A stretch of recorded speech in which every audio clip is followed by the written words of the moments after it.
for being here with us at the opening gala premiere or the opening of the Kinopolis Film Festival and the premiere of Huopi in Ireland.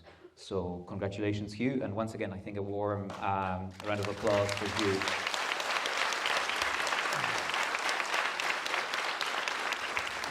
Well, thank you very much for coming. I'd like people to be less shy this time, and please let me know, how many Poles are there in the house tonight? How many Polish? That's what I expected. Okay, now we go. So I think about just over under a half. Yeah. You were being a little bit shy before the screening, but the screening opened you up a little bit.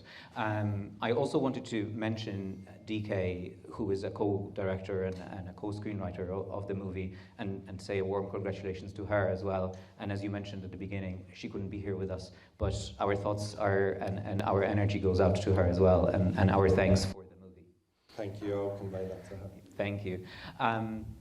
Hugh, opened or gave you a couple of words before the screening in terms of what the movie is, and we will have some time to explore it in more detail in terms of where it came from, where the idea came from, and what it was like. I just wanted to mention that I'm sure that you know, because several of you mentioned that you've seen Loving Vincent and you're fans, but Hugh is a multi-award nominated and winning filmmaker, including an Academy Award for his work on Peter and the Wolf, and also nominated for an Oscar for Loving Vincent, and the Peasants, Huopi, is going to be Polish candidate for the Oscar as well next year. So our fingers will be firmly kept and crossed, and toes as well.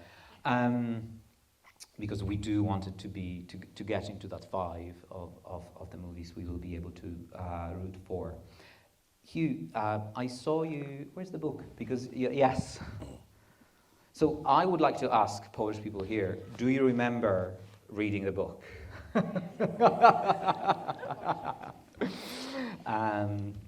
And I'm not going to ask you about the memories of reading the book and whether they're good or bad. I mentioned that I remember the summer I was reading this book, and it was pretty daunting because it's a pretty heavy-going and pretty thick book. But my question to you, Hugh, is what were your impressions when you got the book first? Yeah, so DK, obviously, like all of you who went to school in Poland, first read it when she was a teenager at school, and she found it quite difficult, but she reread it in her 20s, and connected much more with it. And then actually, while we were doing Loving Vincent, she was listening to the audiobook while she was painting, animating. And it was at that point that she started to get the idea that maybe we could do this as a painting animation adaptation, which is a little bit crazy when you look at the size of it and given how slow it is to, oil paint a film. But the thing that kind of caught her mind was firstly the fact that Raymond's descriptions are so poetic and they're so colourful, and they at times it feels like he's describing a painting to you. So that was one reason. The other reason is that she really connected with the story of Yagna and felt like maybe Yagna was done a bit of an injustice, like the way that it was taught in school, and she was looking at Yagna's story from a different point of view. But she didn't tell me that she wanted us to do it as an adaptation. Instead, she got me the English version of the book, which wasn't that easy before, because this is the one that we did. We got a new translation done. Because it had actually gone out of print in 1943 in America and in the 1920s in the UK. So she had to get these antique books. It cost around, 130 euros or whatever to buy me the book, expensive book. And I had these 4 intimidating antique books sitting on my bedside table for about 2 years, while we were finishing Loving Vincent. So just like a Polish school child, you just have it on your shelf, exactly. But you don't actually read it. Yes. Yeah, and then but she was like, Hugh, you have to read this. This is like important for Polish culture. You live in Poland, like read the book. And after finishing the promotion for Loving Vincent, I actually went away for a health and digital detox. So, because I've done like 100 flights in 10 months, and my body was just in pieces. And not only was so I was basically just having juices for about 2 weeks of that month. And also, I wasn't allowed to look at any screens. I wasn't even allowed to SMS. The only thing I was allowed to do was to call DK once a day and tell her how I was. And I thought, if I don't read this book now, I will never read it. So I read it, and it turns out there's a lot of scenes about food. So there's a lot of like cabbage and bacon in butter, and potatoes with salt, and all of that, all of the good stuff, all of the good stuff. Exactly. So probably you don't remember that, but if you're only having juices like 3 times a day, then it's like the whole thing is about food, But what I realised, like, I read it cover to cover in a week, and I realised it was a masterpiece.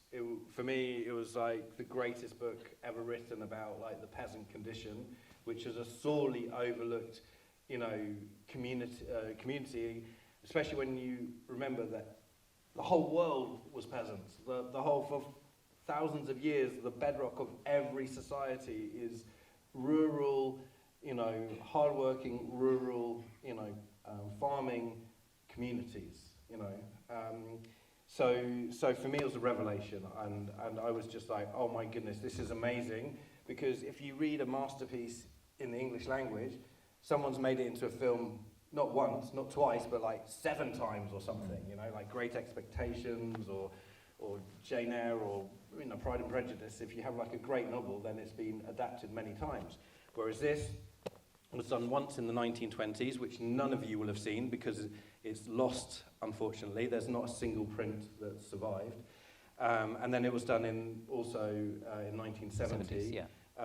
Which people in Poland would have seen if they were growing up at that time, or even up to the 80s really.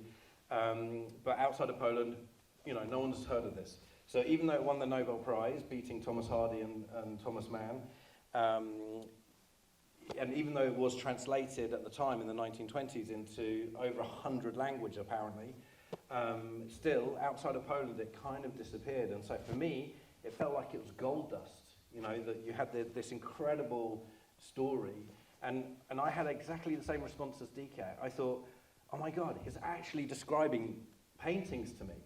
And when you go to Lipsa, I mean, maybe some of you have been there, but it's a big disappointment after reading this book, It's like, it doesn't look like the book.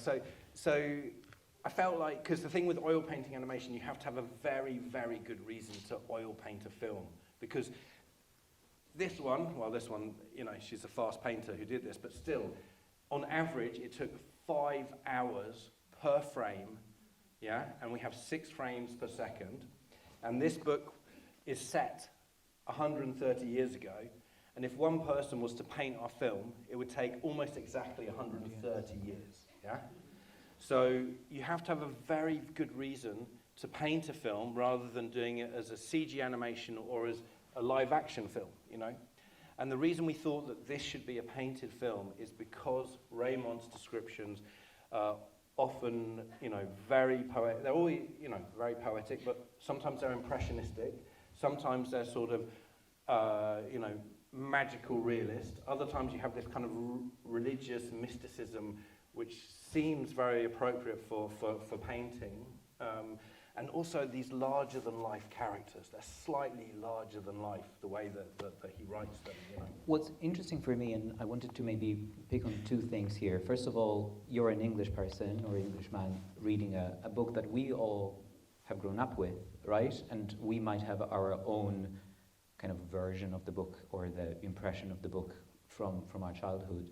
And it's interesting that an Englishman kind of got the masterpiece of the book for me, because it's normal for us to treat it as a masterpiece, but it's interesting that it has actually translated, and that culture and the focus. Well, the Nobel Committee, I think, knew what they were talking about as well. But the reason DK didn't tell me that she wanted to do it as an adaptation, because she was worried it was too Polish.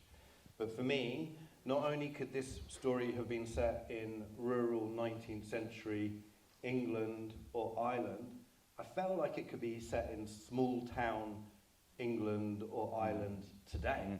You know, the issues that were dealt with, the characters that were in there, the conflicts that were there, I could recognise in my childhood growing up, you know, in the countryside in the 1980s and 1990s, and DK, like growing up in Bytom, in, you know, coal mining town in the south of Poland.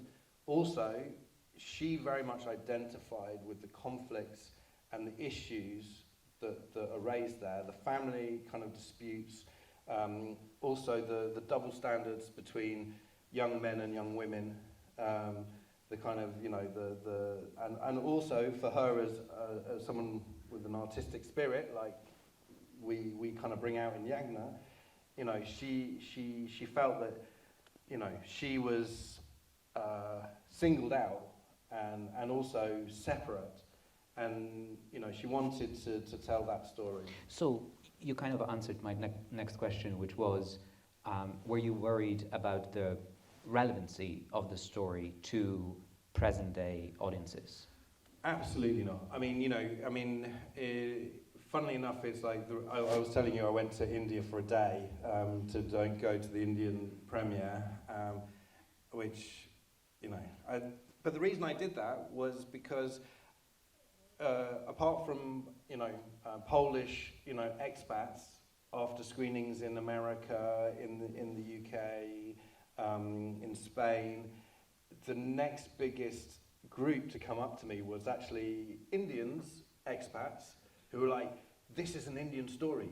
This is happening to my cousin. This is happening to my friend. This is happening right now today in India. And these were like people with, you know, these were people with degrees and, you know, highly educated Indian expats.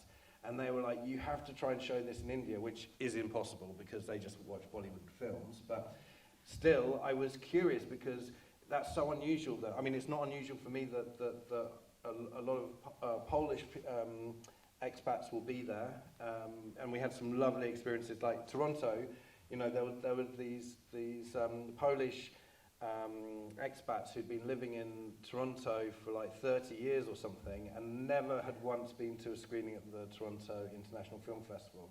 And then they came out afterwards and said it was their first time, and they just came out in such support, and and then after that it was the Indian community. But you know, when I was in France, like so in France, everywhere I've been, there's always been like a quarter or a third of the audience, or a bit more in this case, you know, have been Polish expats.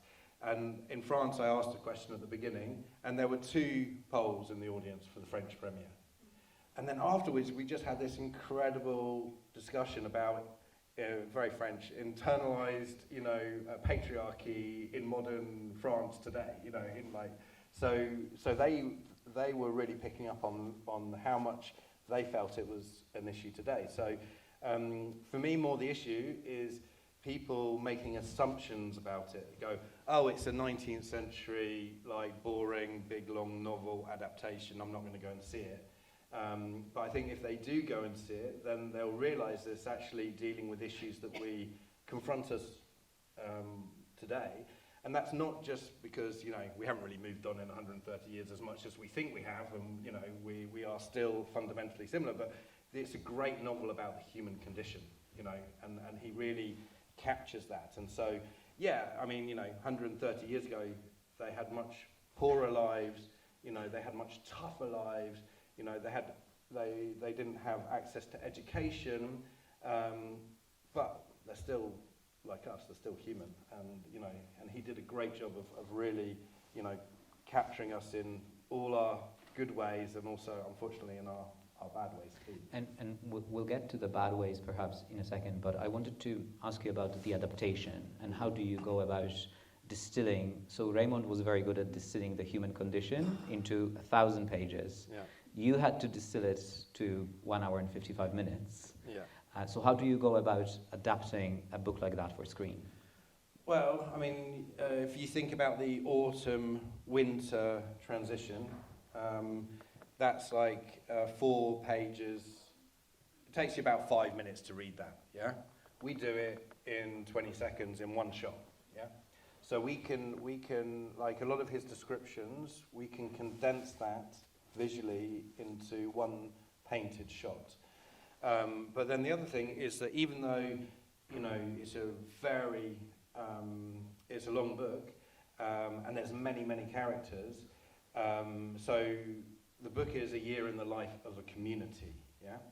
So there are sort of 20, 30 characters where you know a lot about what happened to them over a year. But still, what people remember most is the story of Yagna, Berinna, Antek, yeah? And to a lesser extent, Hanka. So, because it's quite a classic, dramatic narrative with twists and turns. And a lot of the other subplots and other dramas and the other characters relate to this. So from our very first discussion, we were like, but we weren't actually particularly Yagna's the main part. The film is going to be about Berinna, Antek, Yagna, Hanka, love quadrangle, jealousy quadrangle, you know. So everything hung around that. And then after more discussions, then we were like, yeah, Yagna's going to be the main part. And then for the next 3 years, it's really about honing it, like emotionally, to relate specifically to her story. So, you know, she is not the main character in the novel, but she's the most memorable, I think. So let's talk about Yagna, and let's talk about your writing of Yagna. And would you say that you modernized Yagna, or did you bring the sensibilities of, you know, 2023 and modern Polish women to the character of Yagna as we see on screen? Absolutely. I mean, you know, we're making this for audiences today, you know, so we grew up in the last, you know, me and DK are a bit older than most of our audience, but, you know, we grew up in the 80s and 90s. And so our experiences growing up, and particularly DK's experiences growing up, very much informed like how we adapted it, because when we read the book, we strongly felt it was relevant to us, our lives, our growing up, and you know, we wanted it to be relevant to people growing up today. So, you know, in Poland, actually the biggest slice of our audience is people in their late teens and early 20s, which has surprised us, because we thought it was more going to be older. You know, it was going to be more people, you know, who had fond memories of the book. They're not traumatized because it was like a couple of years ago. They're like, oh yes, that was nice, like reading that book when I was, you know. Of course, audience. Of course. Okay.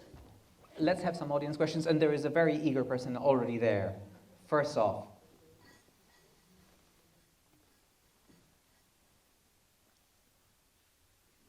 Thank you very much. So, you know, I hope that your writing gets better very quickly. So I have 2 questions, and the first one is, while of course it is very obvious that pretty much all of the men in the novel are terrible, like I wanted to know a bit more about like kind of the lack of female solidarity in the film, because I think that's something that kind of stands out to me more, in the sense that like the women of the film are so ready to stab in the back pretty much at any opportunity. And I wanted to ask as well, we were talking about the context in which films are made, and like how do you think your version is different from the one that was made in the 70s? And do you think that influenced the way that the work was interpreted, since it was, I mean, in many ways made in a different system, in a different time, and in a different version of patriarchy, I suppose? Yeah. Well, let me answer the second one first, because, you know, DK has never watched the 1970 version, so she only wanted to go from the book. So I wanted to watch it, and I did watch it, And, you know, I think that it was very popular, that film, and did well at the time. So I can only, like, say what, for me, stood out about it. I found it really strange that Yagna was 34 years old, you know, because reading the book, she's 19, yeah? So I found it really difficult to see her story in the 1970 version. So, and also the other thing, I think that the 1970 version is like an interesting documentation of documentary style about, you know, rural life in Poland, which is great. But for me, the novel is much more fantastical and heightened. So we wanted to bring that out in our adaptation. So that was the second question, and the first question was the women in the story. And I would say that it's still a problem today in terms of the internalized patriarchy. I've had all sorts of conversations with people after they've watched this film, and like, for example, you know, one woman telling me about she went to the cinema, like, with this boy from her school, and he wanted to sleep with her, and she didn't want to sleep with him, and then he wrote messages about her all over the school, and all of her friends turned against her because they all wanted to be in with this guy, you know. So I think it's not something that has disappeared. And the other thing I would say is that, yeah, while the women in the community turn against Yagna, it's not, it's partly because she's different as well. Because, you know, she doesn't behave differently from the other women so much, but what she refuses to do is to be hypocritical. So her mother says, look, just, you know, marry Mateusz, or, you know, go to confession and just keep your head down and people will forgive you. And she's like, no, like, I did nothing any worse than Antek or the men. And so she's kind of calling out those double standards. And she's also refusing to really abide by the very materialistic rules. So, you know, because it's all about land and connection to the land, and that's the basis of stability and wealth. And she's like, there has to be more to life than land. You know, so she is representing that more romantic, you know, and emotional spirit in people. And so I think they as much turn against her because she's different from them in terms of her mentality. Not just because she's female, but also because, you know, she's got this artistic, you know, dreamy spirit which marks her out. And, you know, when the harvest goes bad, you know, when the Russians, like, put another tax on them so they have to raise a school, you know, when they're having to subdivide their land, when the men go to jail, you know, people want someone to blame. It's happening all around us all the time. And Yagna, she's marked out from the beginning by her beauty, but she's also marked out by her difference. And so when things go bad, they want to turn on someone, they turn on her. Hello, welcome to Dublin. I'm speaking here on behalf of the minority. I'm Irish. So a few of us represented here tonight. The question I wanted to ask was, how has the technology changed from when you did Vincent to the Peasants? Okay, so yeah, there's been quite a lot of changes. We kind of went into this thinking, oh, we know how to do oil painting animation, no problem. It'll be a little bit more difficult. We thought that it was going to take about 30% more time per frame to paint it because of the realist style, so much smoother, much more details, much more blending of colours. It actually took double the time for every single frame.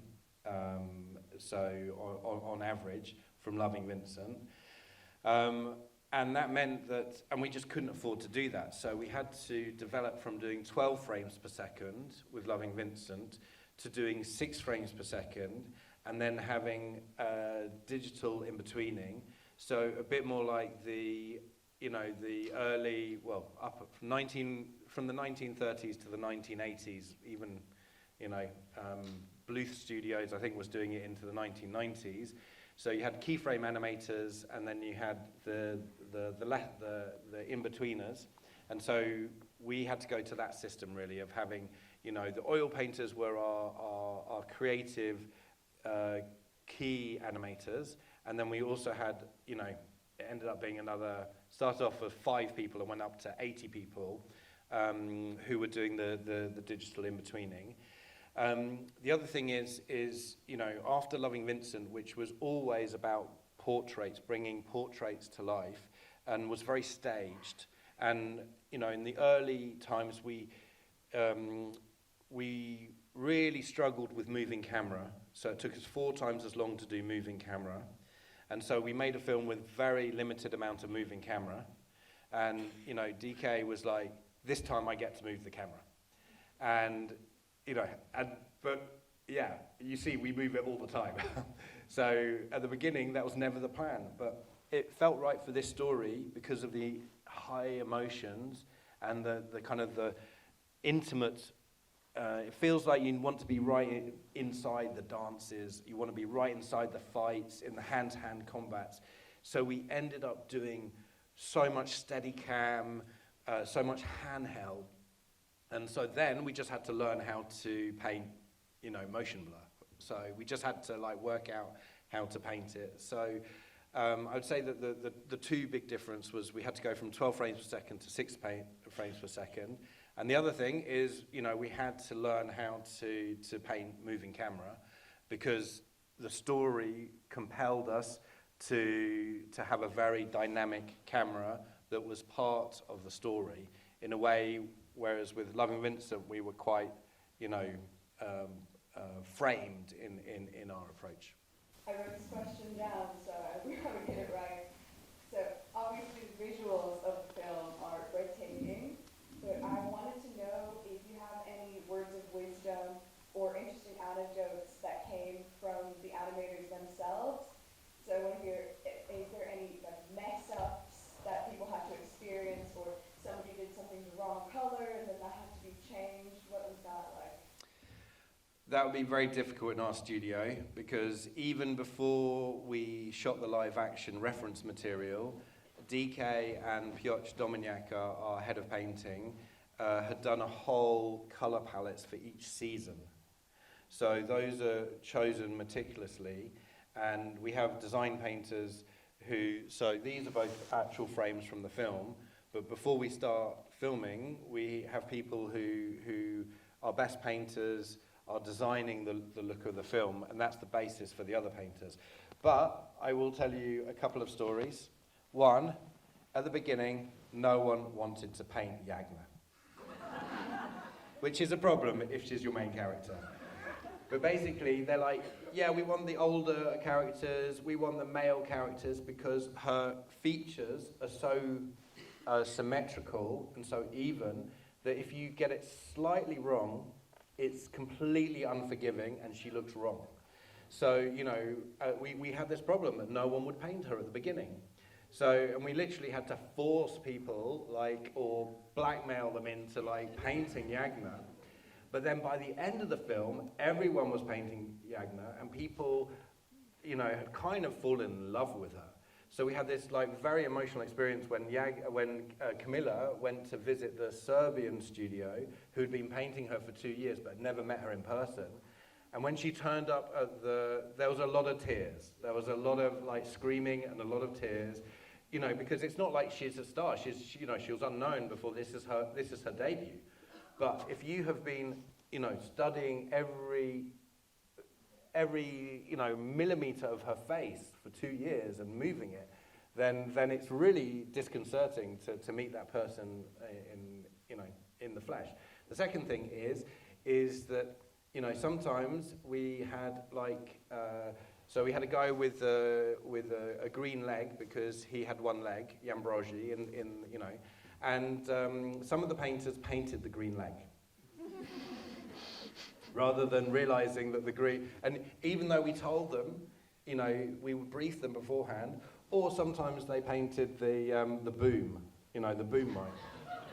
And this is because, you know, I mean, these painters can paint anything. I mean, the level of their painting is amazing, but very often they're listening to audiobooks or they're listening to podcasts or whatever, and so they're you know, they're busily painting along, and then they forget that they're not meant to paint the boom. So then they'll start painting it, and you're like, yeah, we can't have the microphone in there. You know, it's very meta, but we don't want it.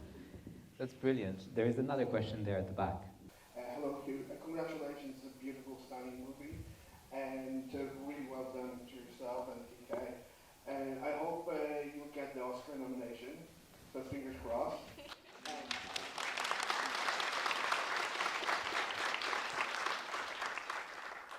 And this is not such a fresh alternative to CGI and green screen, but also the technique, when you shoot with actual actors, it allows you to save a bit of production. So I suppose we're working like a real stork there, and Anthony is holding like a pillow, and someone is painting it.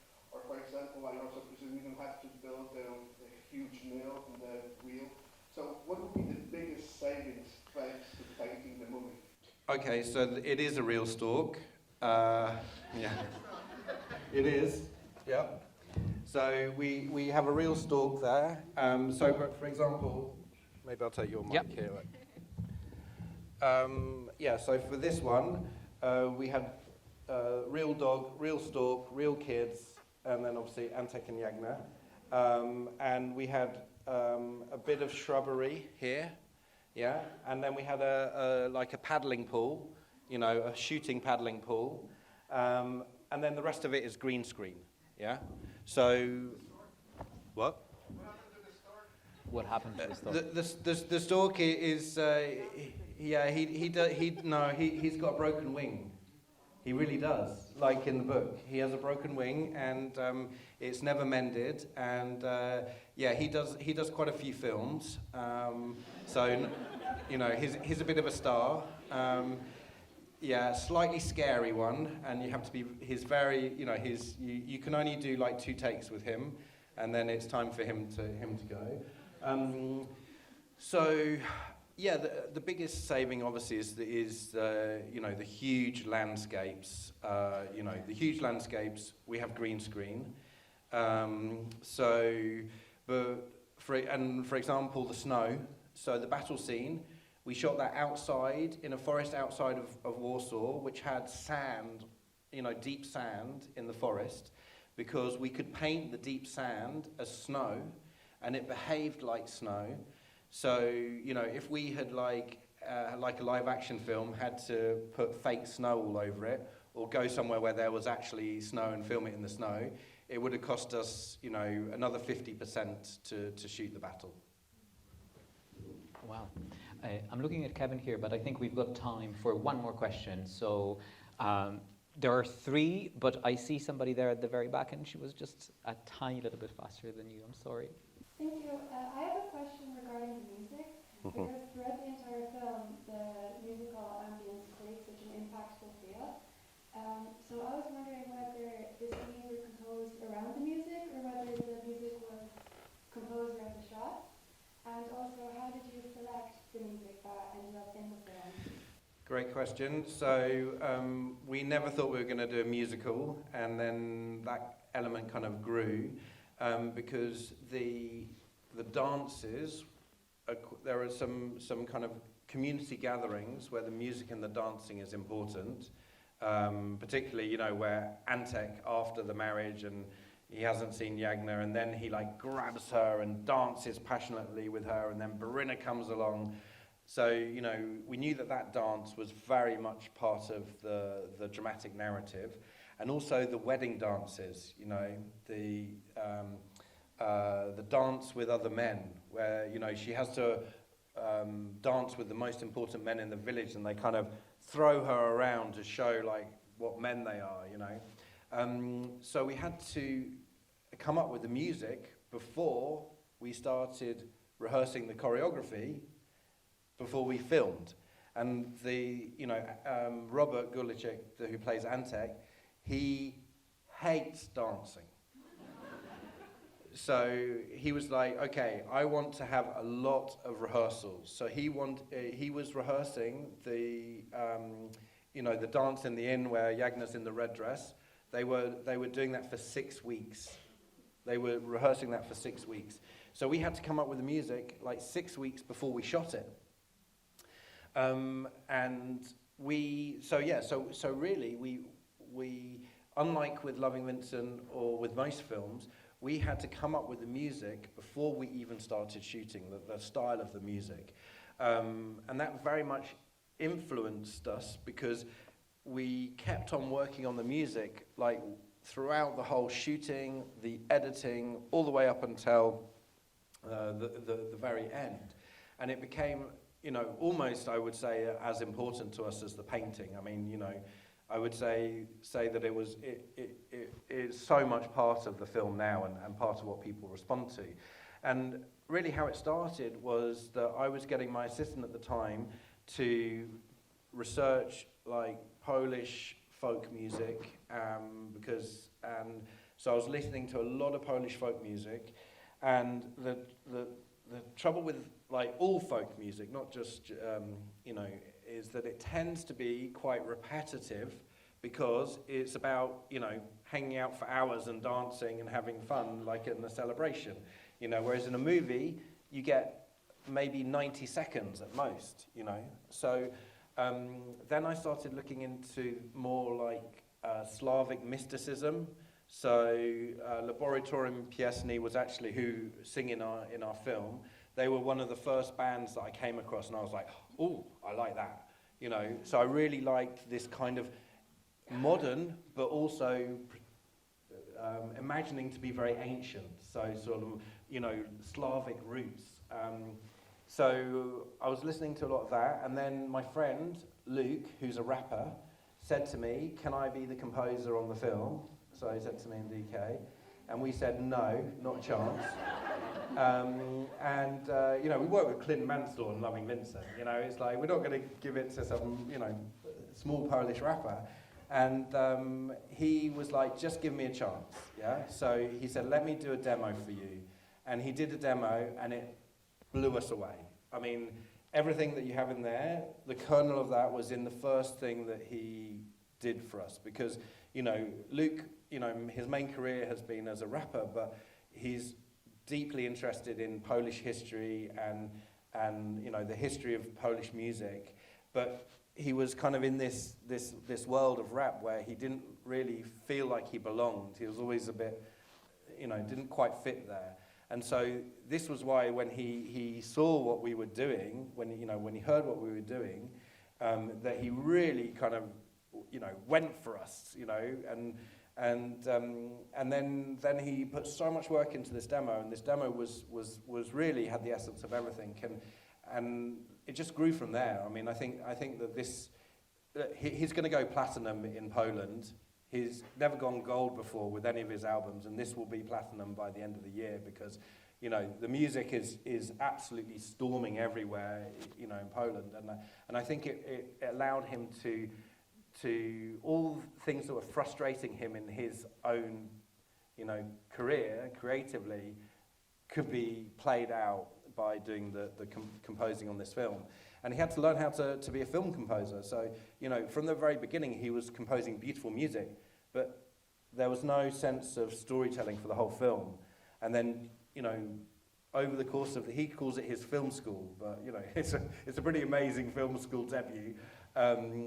He was like learning, how to sculpt the themes that would really help us to get deeper into these characters. And I think he's done an amazing job. I'm just so unbelievably impressed with what he managed to do. Yeah, I think that we can also say that all the animators and all the painters have done an amazing job, and of course so did you and DK. So thank you for that, because you brought an amazing story to our screens and probably new audiences to the story that is so important to Poland. So thank you for that.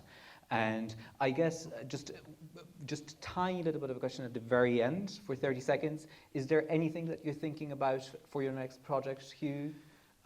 I know that it's way too early. The film is just premiered here, but is there something? Well, I mean, I'm working on co-directing with another director a adaptation of Shakespeare's *Midsummer Night's Dream*. Wow. But what me and DK are planning to do next is, as oil painting animation, is The Blaze, which is set in Africa 140,000 years ago, at fairly near the beginning of *Sapiens*. So, story of all of us, and we're going to be inspired by early rock art this time. Oh wow! So a lot to look forward to, and you've got way more Polish cinema to look forward to here at the IFI over the weekend. So please check out the website and check out the other movies that are going to be screened at Kinopolis on tomorrow, on Saturday, on Sunday. And there's more Q&As on Saturday and Sunday as well. So your kind of cultural life for this weekend is sorted with Kinopolis and with IFI. So I hope to see you all here over the weekend. Yes, of course. Just an advert, because I am a travelling salesman. I mean, kind of what I'm doing, selling my movie. But we also are selling the paintings. You know, we have quite a lot of them. So 40,000? Is it 40,000? No, we have, because it's only the end frames that we have. So we have around 1,200 left. So if any of you are interested in finding out about these, I have cards, and you can go to our website and have a look. So. What a Christmas present. Hugh, thank you so much for being here. Thank you to the IFI, to the Polish Embassy, to Tracy Solicitors, and everybody else who's involved. And thank you for being here and for your amazing questions. Thank you. for Dziękujemy. coming.